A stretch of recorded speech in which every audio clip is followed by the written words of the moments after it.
आज तुमच्या अध्यक्षतेखाली बैठक झाली, पार पडली आहे. काय नेमके निर्णय घेण्यात आले, काय सांगाल? जय महाराष्ट्र. मेहकर शहरामध्ये जी काही शासनाची मंजूर असलेली कामं जी काही चालू आहेत त्याची सद्यस्थिती काय आहे, कुठल्या स्तरावर आहे, त्याचा आढावा आज मी नगराध्यक्ष साहेब आणि मुख्याधिकारी तसेच मेहकर नगर परिषदेचे सगळे जे काही संबंधित अधिकारी कर्मचारी यांच्या उपस्थित घेतलेला आहे. भरपूर कामं मेहकर शहरामध्ये सुरू आहेत. त्यातले विशेषतः जो काही छत्रपती शिवाजी महाराज उद्यानाचा सौंदर्यीकरणाचा विषय आहे, तो हे काम रखडलेलं होतं.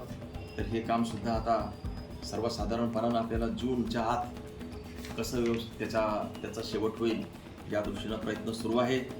छत्रपती शिवरायांचा अतिशय भव्य दिव्य आणि आकर्षक पुतळा जो आहे तो मेहकर शहराला आपल्याला द्यायचा आहे. ते आपली सगळ्यांची कमिटमेंट आहे. त्याच्यामुळं ह्याच्यामध्ये नियमात जाऊन याच्यामध्ये काही लोकांचा सुद्धा सहभाग लागणार आहे आणि अशा परिस्थितीमध्ये मेहकर शहराचा जो काही अतिशय चांगला पुतळा या ठिकाणी उभा राहील.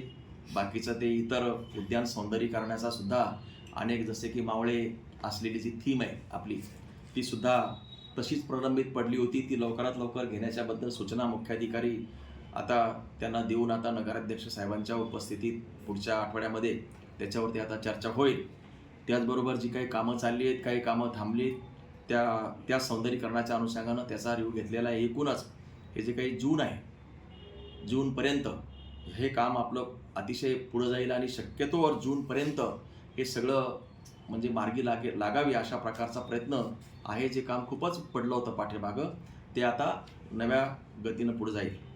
दुसरं, बऱ्याचशा काही कामं आहे तिथं. काही सांस्कृतिक सभागृह बांधण्याचं काम आहे, सभामंडप करायचे काम आहेत, काही मग नगरोत्थान योजनेमधली काही कामं आहेत.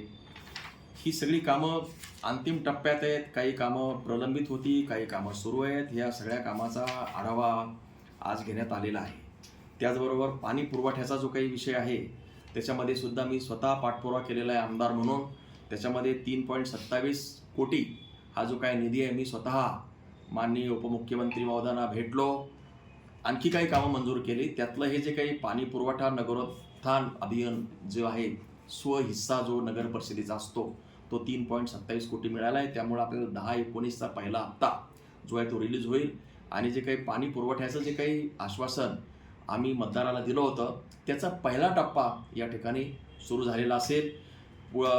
दुसरा जो हद्दवाढमध्ये जे काही पाणी पुरवठा द्यायचा आहे आणि वितरण व्यवस्था करायची, त्याचंसुद्धा काम हाती घेतलेलं आहे. त्याच्यातही काही अडचणी आहेत, त्याच्यातूनही मार्ग काढण्याच्या सूचना आणि त्याचं काय करायचं या संदर्भातला पाठपुरावा मी स्वतः लक्ष घालणार आहे, नगराध्यक्ष साहेब त्याच्यात लक्ष घालणार आहे.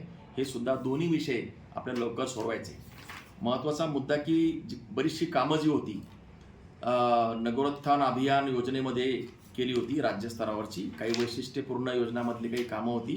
त्यातली काही कामं सुरू आहेत, काही कामं जी आहेत बरोबर चालू नाही आहेत, काही कामं काही कारणामुळे पेंडिंग आहेत. तर ह्या कामाचं सुद्धा एक लाईन लावण्याच्या सूचना दिलेल्या आहेत.